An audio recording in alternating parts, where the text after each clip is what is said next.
Hello नमस्कार साथियों, कैसे हैं आप सब। तो आशा करता हूं आप लोग बहुत अच्छे होंगे, मस्त होंगे और स्वस्थ होंगे। तो दोस्तों, जैसा कि आप लोग जानते हैं, मैं आप लोगों को सामान्य हिंदी का प्रैक्टिस सेट करा रहा हूं। ठीक है, सामान्य हिंदी का प्रैक्टिस सेट करा रहा हूं, जिसमें मैं आप लोगों को 25 प्रैक्टिस सेट कराऊंगा। 25 प्रैक्टिस सेट कराऊंगा और इसमें जो है 50 क्वेश्चन है। ठीक है, यानी मैं आप लोगों को 1250 क्वेश्चनों की जो है प्रैक्टिस कराऊंगा।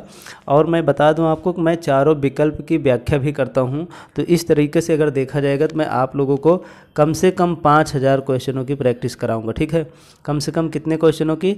तो कम से कम मैं 5000 क्वेश्चनों की आपकी प्रैक्टिस कराऊंगा, जो हिंदी में 5000 क्वेश्चन बहुत होता है। ठीक है, तो मैं आपको बता दूं कि जो है 5000 क्वेश्चनों की प्रैक्टिस कराऊंगा। और बता दूं कि डेली यानी डेली का मतलब डेली होता है, डेली प्रैक्टिस सेट आएगा।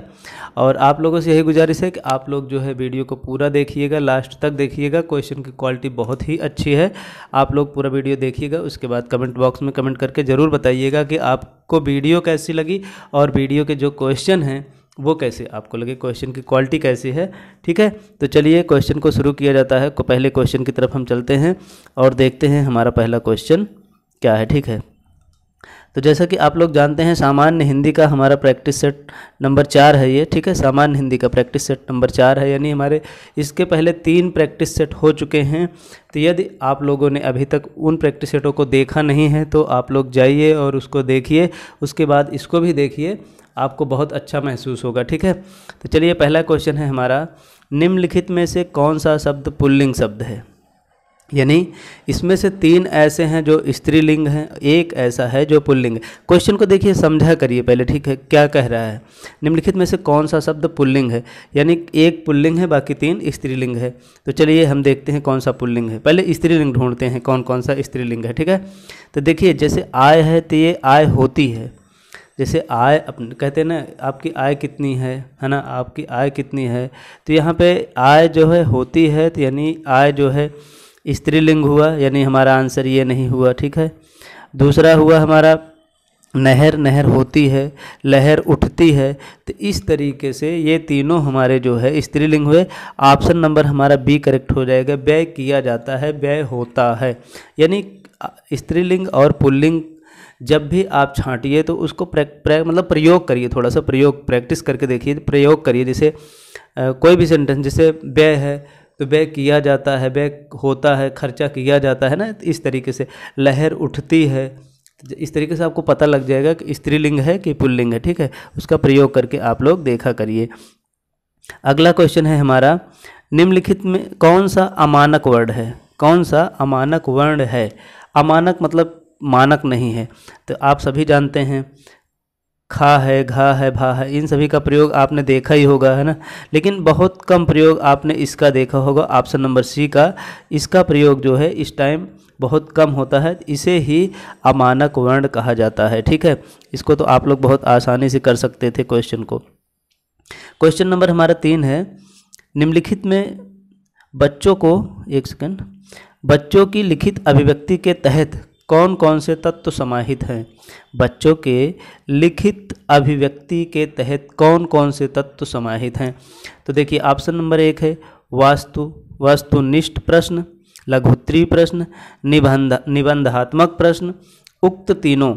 तो यानी यहाँ पे ऑप्शन नंबर क्या सही होगा? ऑप्शन नंबर डी सही होगा, उक्त सभी या उक्त तीनों। ठीक है, क्वेश्चन नंबर 4 है, निरामिष किसे कहते हैं? निरामिष किसे कहते हैं? मिष मतलब मांस होता है।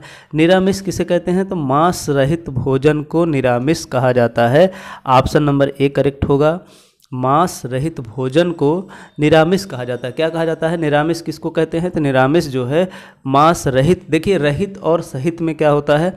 रहित का मतलब वहाँ मांस नहीं है, सहित का मतलब है वहाँ मांस है। तो ये पूछ रहा है कि निरामिष क्या है? निरामिष का मतलब वहाँ मांस ना हो, मांस रहित भोजन। ठीक है, अगला क्वेश्चन है हमारा क्वेश्चन नंबर 5, निम्नलिखित में से कौन सा शब्द भ्रमर का पर्यायवाची नहीं है? यानी इसमें से 3 जो है भ्रमर के पर्यायवाची हैं, एक ऐसा है जो भ्रमर का पर्यायवाची नहीं है।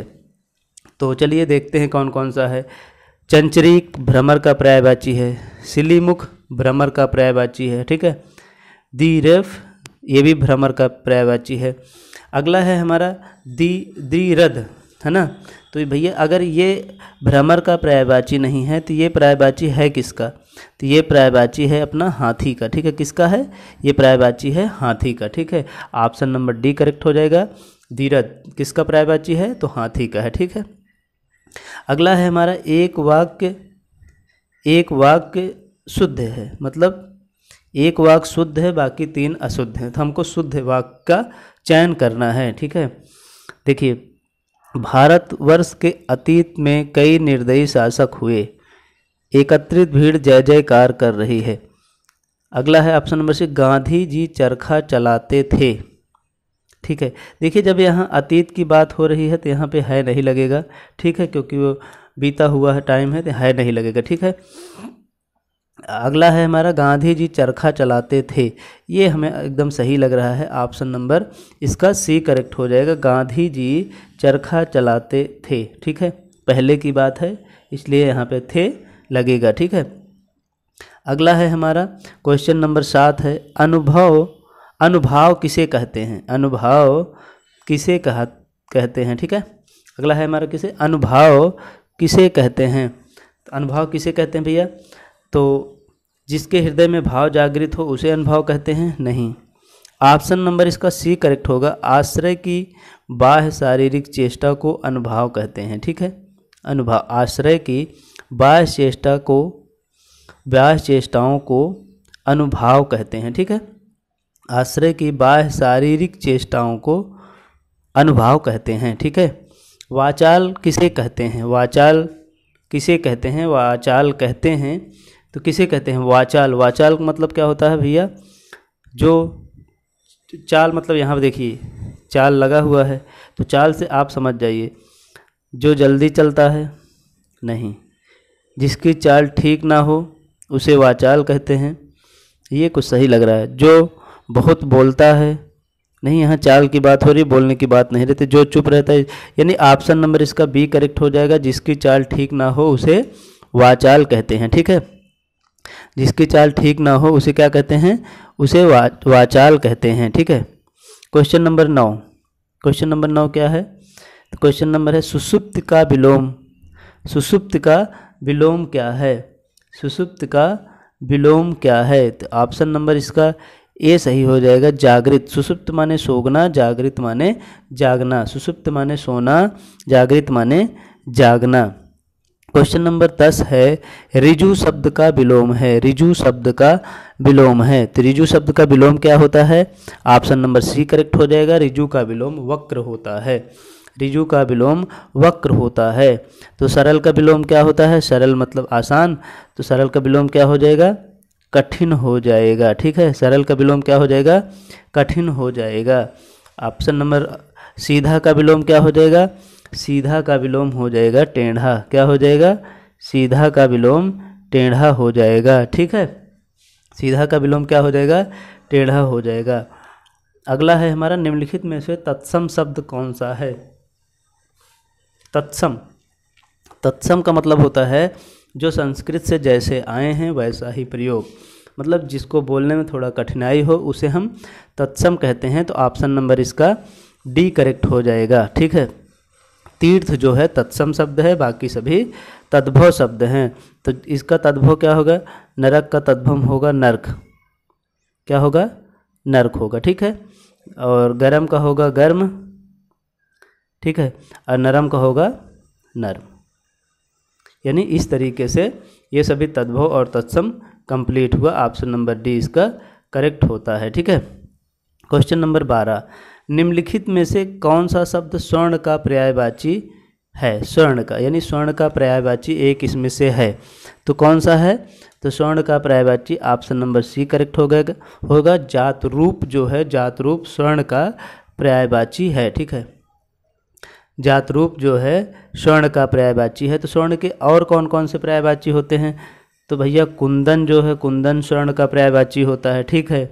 तपनीय होता है, कौन सा होता है? तपनीय होता है, ठीक है। तपनीय भी स्वर्ण का पर्यायवाची होता है।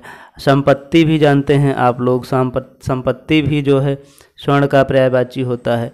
और क्या होता है? कंचन, कंचन भी जो है स्वर्ण के पर्यायवाची होते हैं। ठीक है, स्वर्ण के कितने पर्यायवाची हुए? कई पर्यायवाची मैंने आप लोगों को बता दिया। और कलित के कौन कौन से होते हैं? तो कलित का होता है भैया सुंदर, कलित का पर्यायवाची होता है सुंदर। और कौन सा होता है? मनोहर, सुंदर हो गया, मनोहर हो गया, रमणीक हो गया, कौन सा? रमणीक हो गया। ठीक है, ये सब जो है कलित के पर्यायवाची हो जाते हैं। ठीक है, एक है हमारे पास तामरस। तामरस का पर्यायवाची कौन कौन सा होता है? तो तामरस का होता है कमल, कमल होता है, पंकज होता है, पंकज होता है, नीरज होता है। ठीक है, ये सब किसके पर्यायवाची हैं? तो तामरस यानी जो है एक तरह से देखा जाए तो कमल के पर्यायवाची हैं। ठीक है, तो थोड़ा सा मैं आप लोगों को जानकारी कुछ बता दूं अघोष सघोष के बारे में, उसके बाद मैं जो है अगले क्वेश्चन की तरफ चलता हूं। ठीक है, देखिए उच्छिप्त व्यंजन किसे कहते हैं? तो उच्छिप्त व्यंजन जो है डा और ढा को उच्छिप्त व्यंजन कहते हैं। यदि आपकी इसको परिभाषा पढ़नी है तो आप लोग वीडियो को पॉज करके आप लोग पढ़ सकते हैं। ठीक है, घोष पर आधारित ध्वनियाँ, घोष किसे कहते हैं? घोष किसे कहते हैं? तो पहले और दूसरे को घोष कहा जाता है। ठीक है, का खा चा छा है ना, टा ठा, यानी हमारे कहने का मतलब है का खा गा घा अंगा 5 होता है ना, तो इस पहले और दूसरे को क्या कहते हैं? घोषत्व के आधार पर कहते हैं। ठीक है, तीसरे चौथे को क्या कहते हैं? सघोष कहते हैं। ठीक है, यानी हमारा जो पहला दूसरा है वो घोष है। ठीक है, और घोष यानी अघोष है। ठीक है, और जो है अघोष यानी आगे वाले को अघोष बोलते हैं, और जो 3 4 5 पीछे बचा है उसे हम सघोष कहते हैं। ठीक है, यानी सघोष का हमारा 3 4 5 हुआ, अघोष का मतलब हमारा पहला और दूसरा हुआ। ठीक है, ये हो गया। और प्राणत्व के आधार पर, प्राणत्व के आधार मतलब अल्प प्राण और महाप्राण किसे कहते हैं? तो जो हमारा 1 3 5 होता है, यानी 1 3 5 को हम अल्प प्राण कहते हैं, और दूसरे और चौथे को हम महाप्राण कहते हैं। ठीक है, इस तरीके से ये हमारा अल्प प्राण और महाप्राण कंप्लीट हुआ। ठीक है, चलिए आगे चलते हैं और क्वेश्चन को देखते हैं। क्वेश्चन नंबर 13, इसमें से कौन सा तद्भव है? यानी एक तद्भव है और 3 जो है इसमें तत्सम है। तो इसमें ऑप्शन नंबर जो करेक्ट होगा, ऑप्शन नंबर इसका हो जाएगा आपका औरस, दिगंत, पास और पावस। तो ऑप्शन नंबर इसका बी करेक्ट हो जाएगा। ये अपना तद्भव शब्द है, पावस जो है तद्भव शब्द है, बाकी सभी क्या हैं? तत्सम शब्द हैं। ठीक है, अगला है अपने हाथ से स्वयं काम करो। वाक्य का शुद्ध रूप बताइए। अपने हाथ से स्वयं काम करो, इसका शुद्ध रूप कौन सा है? तो अपना काम स्वयं करो, अपने से अपना काम करो, स्वयं से काम करो, हाथ से अपना काम करो। तो इसका मतलब ऑप्शन नंबर इसका ए सबसे करेक्ट लग रहा है। ऑप्शन नंबर ए इसका सबसे करेक्ट लग रहा है, अपना काम स्वयं करें। ठीक है, अपना काम स्वयं करें। अगला क्वेश्चन है हमारा ये क्वेश्चन नंबर 15। लोकोक्ति अपने आप में पूरा वाक्य होती है। लोकोक्ति जो है, लोकोक्ति अपने आप में पूरा वाक्य होती है, जबकि मुहावरा होता है। जबकि मुहावरा क्या होता है? तो मुहावरा होता है वाक्यांश होता है। ठीक है, लोकोक्ति अपना पूरा अर्थ देती है, पूर्ण रूप होती है, और मुहावरा जो होता है वाक्यांश होता है। ठीक है, अगला है निम्नलिखित में से एक विष्णु का पर्यायवाची शब्द नहीं, मतलब एक विष्णु का नहीं है, बाकी सभी विष्णु के पर्यायवाची हैं। तो कमलेश का मतलब विष्णु होता है, कमलाकांत, कमलापति, ये सब क्या हैं? विष्णु के पर्यायवाची हैं। लेकिन जो कमलासन है, ये कमलासन जो है ये विष्णु का पर्यायवाची नहीं है, बल्कि है किसका है? तो ये है ब्रह्मा का पर्यायवाची। ठीक है, किसका है? ब्रह्मा का पर्यायवाची है। ठीक है, ये ब्रह्मा का पर्यायवाची है। किसका है? ब्रह्मा का पर्यायवाची। ऑप्शन नंबर डी, कमलासन का मतलब ब्रह्मा का पर्यायवाची है, बाकी कमलाकांत, कमलेश और कमलापति विष्णु के पर्यायवाची होते हैं। ठीक है, किसके? विष्णु के पर्यायवाची होते हैं। अगला है क्वेश्चन नंबर हमारा 17। निम्नलिखित में से सही वाक्य चुनिए। निम्नलिखित में से सही वाक्य चुनिए। श्री कृष्ण के अनेकों नाम हैं, अनेकों नहीं होता, अनेक होता है। आपका पत्र जो है संधिवाद मिला। श्री कृष्ण के अनेक नाम हैं। बंदूक एक बहुत ही उपयोगी शस्त्र है। यानी ऑप्शन नंबर यहाँ पे सी करेक्ट होगा। ऑप्शन नंबर यहाँ पे सी करेक्ट हो जाएगा। श्री कृष्ण के अनेकों नाम नहीं बल्कि अनेक नाम होते हैं। अनेक अपने आप में स्वयं बहुवचन होता है, ठीक है। अनेकों सही नहीं है, ठीक है। निम्नलिखित में अगला क्वेश्चन है, निम्नलिखित शब्दों में वर्तनी शुद्ध है। किसकी वर्तनी शुद्ध है? तो अत्याधिक नहीं होता है, अत्यधिक होता है। निरोग नहीं होता, निरोग होता है। और निपराध, अभ्यांतरिक। तो ऑप्शन नंबर इसका डी करेक्ट हो जाएगा। निरपराध सही है, ठीक है। निरपराध सही है। इसमें जो है आ की मात्रा अत्याधिक नहीं अत्यधिक होता है, ठीक है। यहाँ पे बड़ी ई की मात्रा लगेगी। निरोग नहीं निरोग होता है, ठीक है। क्या होता है? निरोग ऐसे लिखा जाता है, ठीक है। निरोग ये है, ठीक है। ये निरोग सही होगा ऐसे, इस तरीके से। अगला है हमारा, एक मुंह दो बात मुहावरे का अर्थ है। एक मुंह दो बात मुहावरे का अर्थ है अत्यधिक बातें करना, बहुत कम बोलना, अपनी बात से पलट जाना। ऑप्शन नंबर सी करेक्ट हो जाएगा। अपनी बात से पलट जाना। एक मुंह दो बात, यानी आपने कुछ और कहा है और कुछ दिन बाद अपनी बात को आप नहीं मान रहे हैं, कह रहे हैं कि हम इसको नहीं कहे हैं, ठीक है। यानी एक मुंह से दो बात कर रहे हैं, अपनी बात से पलट जाना। वह जितना तटस्थ होने की चेष्टा करते हैं उतना ही डांट होने का आरोप उनके सर पर मढ़ दिया जाता है। उतना ही मतलब तटस्थ चेष्टा, यानी ऑप्शन नंबर इसका बी पक्षपाती सही होगा, ठीक है। यानी वो जितना पक्षपात नहीं करते हैं उतना ही उनके सर पे थोप दिया जाता है कि आप जो है पक्षपात कर रहे हैं। ऑप्शन नंबर बी करेक्ट हो जाएगा, ठीक है। ऑप्शन नंबर बी करेक्ट हो जाएगा। क्वेश्चन नंबर, अब चलते हैं हम लोग 21 की तरफ। अवधि खोपड़ी। अवधि खोपड़ी का अर्थ क्या होता है मुहावरे का? अवधि खोपड़ी मुहावरे का अर्थ होता है कि मूर्ख होना, ठीक है। क्या होना भैया? मूर्ख होना। आधी खोपड़ी जिसके पास होगी वो मूर्ख है होगा। पूरी खोपड़ी वाले के पास तो दिमाग ही पूरा नहीं काम करता है। और जिसके पास अवधि खोपड़ी यानी आधी खोपड़ी होगी वो क्या होगा? मूर्ख ही होगा, ठीक है। मूर्ख होना। अगला है हमारा, निम्नलिखित वाक्यों में से किसमें अकर्मक क्रिया है? अकर्मक और सकर्मक क्रिया को हम ऐसे पता करते हैं, जैसे क्या और किससे लगाते हैं। जैसे क्या सो रहा है और किसको सो रहा है। जैसे यहाँ पे बालक खेल रहा है, बालक क्या खेल रहा है, तो यहाँ पे आपको उत्तर मिलना चाहिए और उत्तर मिलेगा। बालक खेल रहा है, कुछ न कुछ तो खेल रहा है, क्रिकेट खेल रहा होगा, हॉकी खेल रहा होगा, यानी ये हमारी सकर्मक क्रिया हुई, ठीक है। छात्रा लिख रही है, क्या लिख रही है? पत्र लिख रही है, निबंध लिख रही है, कुछ लिख रही है, यानी यहाँ पे भी हमको आंसर मिल रहा है। छात्र पढ़ रहा है, किताब पढ़ रहा होगा, नोवेल पढ़ रहा होगा, कुछ न कुछ पढ़ रहा होगा, तो इसलिए हमें भी यहाँ भी हमको आंसर मिल रहा है, यानी ये तीनों हमारे सकर्मक हुए। बच्चा सो रहा है, बच्चा सो रहा है, क्या सो रहा है? कुछ पता चला क्या सो रहा? नहीं। तो इसलिए जहाँ पे हमें आंसर नहीं मिलता है वो हमारा अकर्मक क्रिया हो जाती है और अकर्मक ही हमको यहाँ पे बताना था, ठीक है। तो क्वेश्चन नंबर हम चलते हैं 23 की तरफ, ठीक है। क्वेश्चन नंबर 23 और 24 की तरफ। यहाँ पे क्वेश्चन नंबर 23 क्या है हमारा? राम लक्ष्मण से पत्र लिखवाता है, ठीक है।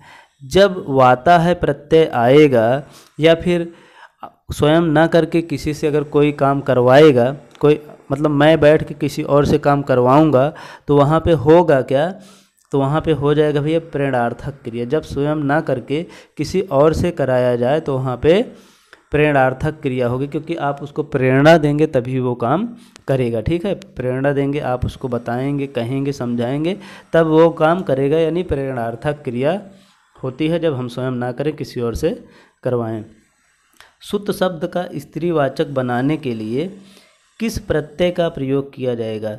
तो यहाँ पे सुता, सुत माने पुत्र होता है और सुता माने पुत्री होता है, ठीक है। सुत माने पुत्र होता है और सुता माने पुत्री होता है, यानी जो है यहाँ पे आ प्रत्यय का प्रयोग किया जाएगा, ठीक है। अगला क्वेश्चन है हमारा, दर्शिका शब्द में प्रत्यय है। दर्शिका शब्द में प्रत्यय है। दर्शिका शब्द में क्या प्रत्यय है बताइए आप सब? आ प्रत्यय है, इका प्रत्यय है, सिका प्रत्यय है, इका प्रत्यय है, क्या है? तो दर्शिका में कौन सा प्रत्यय है, ठीक है। ऑप्शन नंबर इसका बी करेक्ट हो जाएगा, इका प्रत्यय है, ठीक है। दर्श का, दर्श इका, दर्श इका, ठीक है, दर्श इका, ठीक है। ऑप्शन नंबर करेक्ट हो जाएगा बी। अगला क्वेश्चन है हमारा, ईया प्रत्यय से बना हुआ संधि विच्छेद, ईया प्रत्यय से बना हुआ संधि विच्छेद है डबिया, डिबिया और डिबिया और डबिया, ठीक है। तो जब देखिए ईया प्रत्यय लगा हुआ है तो ईया का मतलब होता है कि यहाँ पे छोटी ई की मात्रा आएगी, तो इसमें तो बड़ी ई की मात्रा है, ख़त्म हो गया, ठीक है। अब यही बचे हैं 3, तो इस 3 में कौन सा हो सकता है, तो डिबिया, ठीक है। देखिए डिब या डिबिया कोई होता ही नहीं है कुछ खास ना, गलत वर्ड है। डबिया भी नहीं है, डिबिया होता है, तो नहीं, ऑप्शन नंबर सी करेक्ट हो जाएगा। ऑप्शन नंबर क्या करेक्ट हो जाएगा, ऑप्शन नंबर सी करेक्ट हो जाएगा।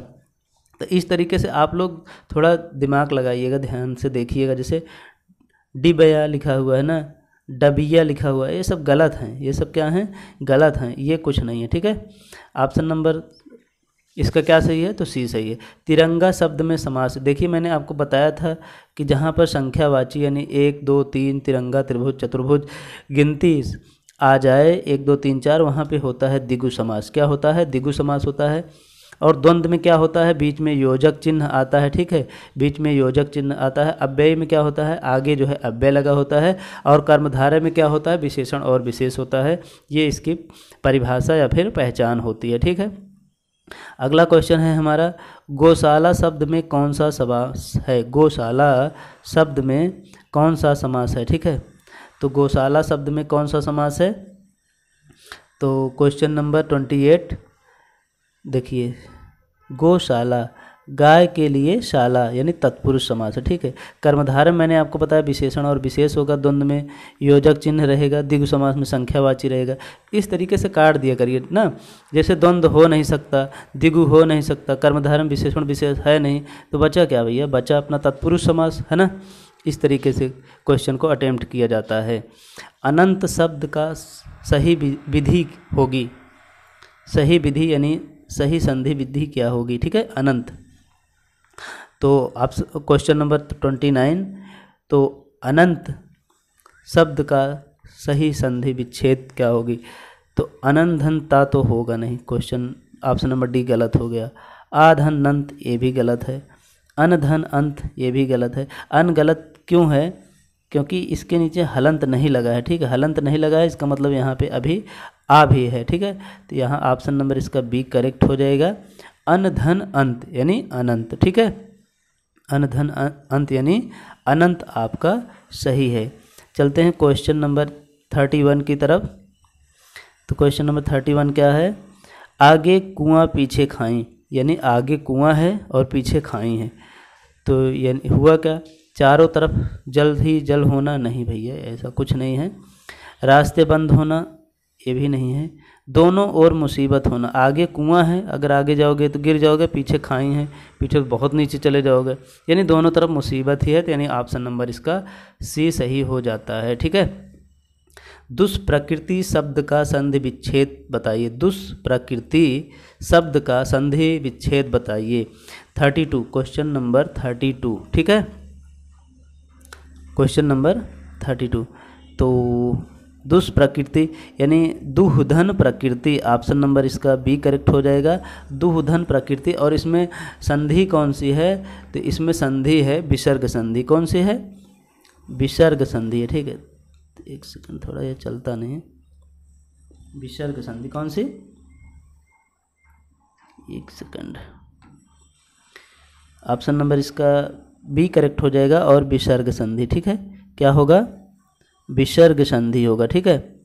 दुहधन प्रकृति, निम्नलिखित में से पुल्लिंग शब्द है, क्वेश्चन नंबर 33। पुल्लिंग शब्द देखिए, घास होती है, नहर होती है, आय होती है, व्यय किया जाता है, अभी क्वेश्चन पीछे आ चुका था, मैंने आपको बताया भी था, ऑप्शन नंबर सी करेक्ट होगा, ठीक है। अगला क्वेश्चन है हमारा, निम्न में से कौन सा शब्द स्त्रीलिंग है, यानी इसमें से स्त्रीलिंग कौन सा है, तो चलिए देखते हैं। चना होता है, ठीक है, चना होता है, चना खाया जाता है ना, चना खाया जाता है। अरहर, अरहर की दाल बनती है ना, यानी ऑप्शन नंबर जो है बी करेक्ट हो जाएगा।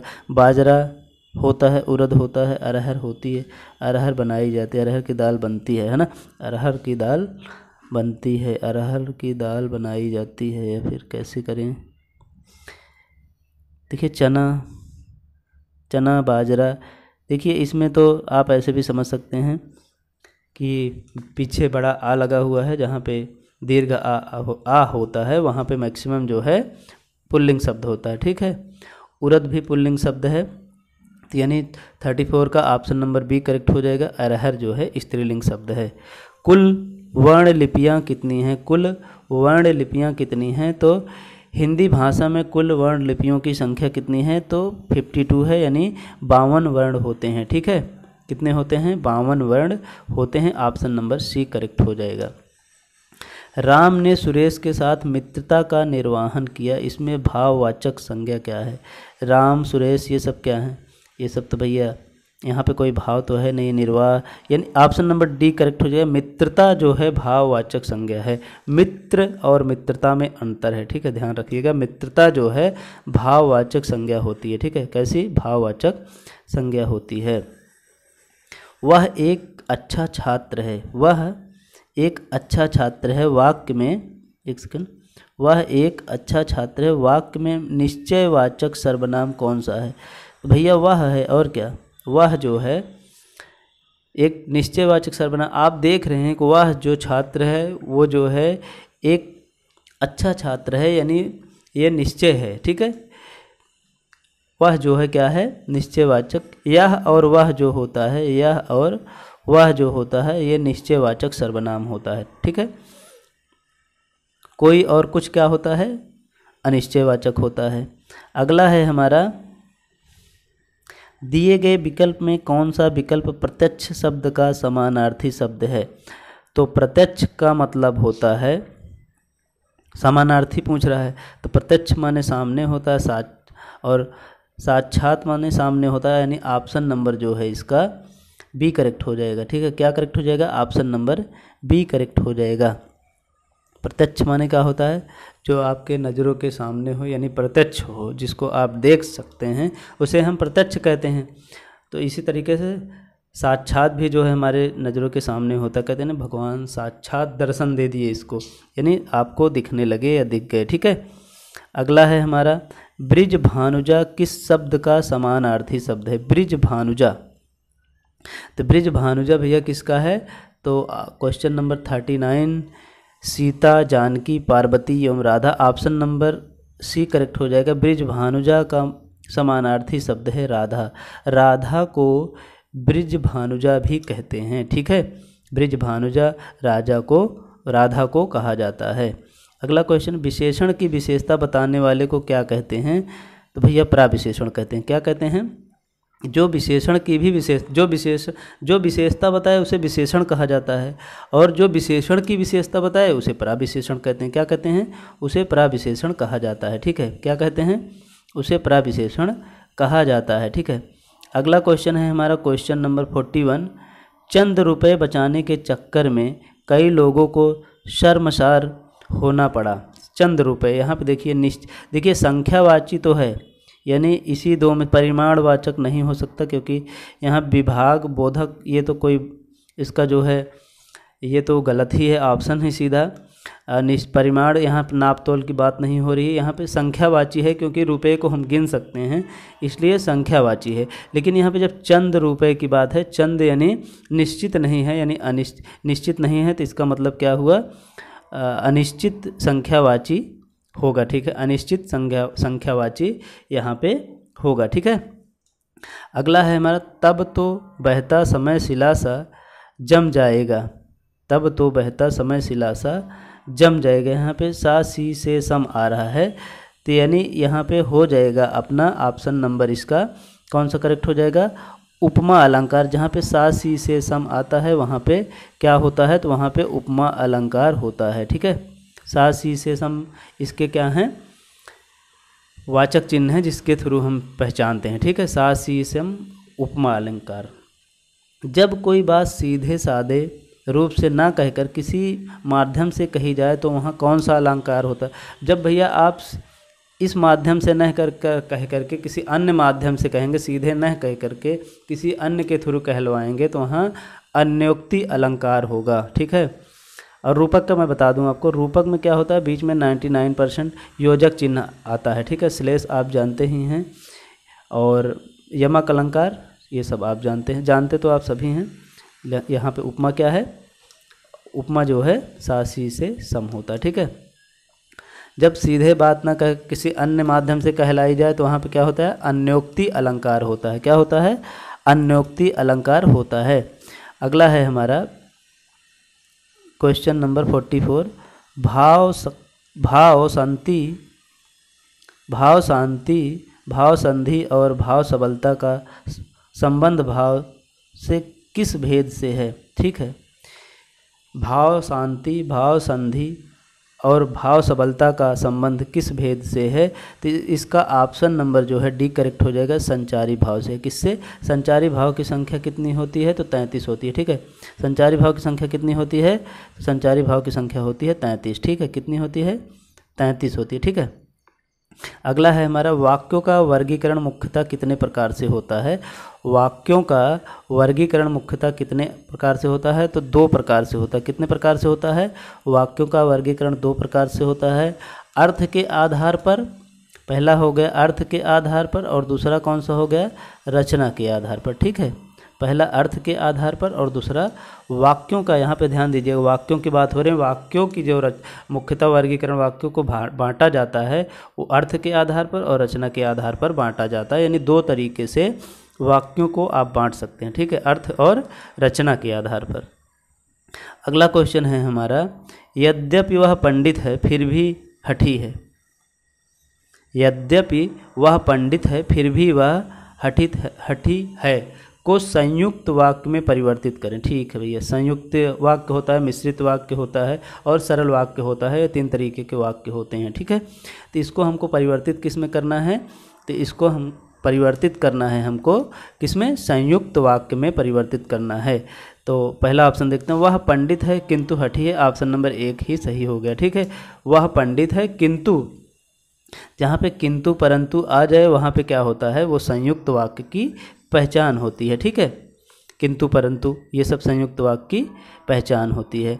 अगला है हमारा, छायावाद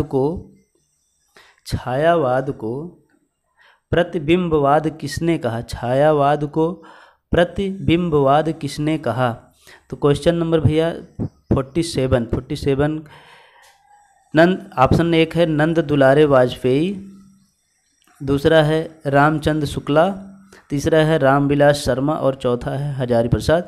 तो छायावाद को प्रतिबिंबवाद किसने कहा, तो ऑप्शन नंबर इसका बी करेक्ट हो जाएगा, रामचंद्र शुक्ला। किसने कहा, रामचंद्र शुक्ला जी ने कहा है। अगला क्वेश्चन है हमारा क्वेश्चन नंबर 48, स्वर्ग बनाया है जो मैंने उसे न विकल बनाओ,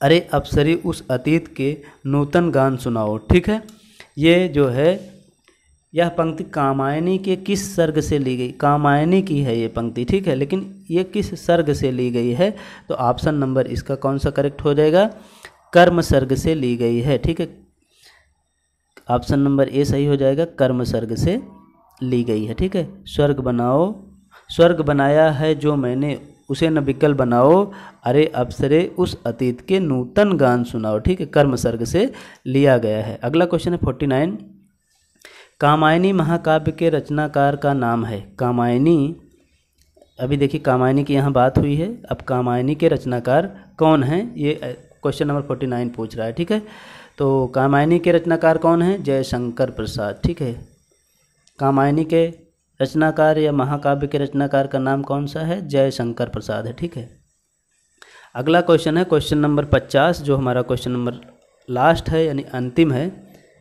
एक दिन बैठे बैठे यह बात अपने ध्यान में चढ़ी कि कोई कहानी ऐसी कहिए कि जिसमें हिंदवी छूटे और किसी बोली का पुट ना मिले। ठीक है, तो क्वेश्चन नंबर 50 ये किसकी जो है, इसके लेखक कौन है। क्वेश्चन नंबर 50 के लेखक कौन हैं, तो इसके लेखक हैं मलिक मोहम्मद जायसी, मुंशी ईसा अल्लाह खां, राजा शिव प्रसाद सिंह,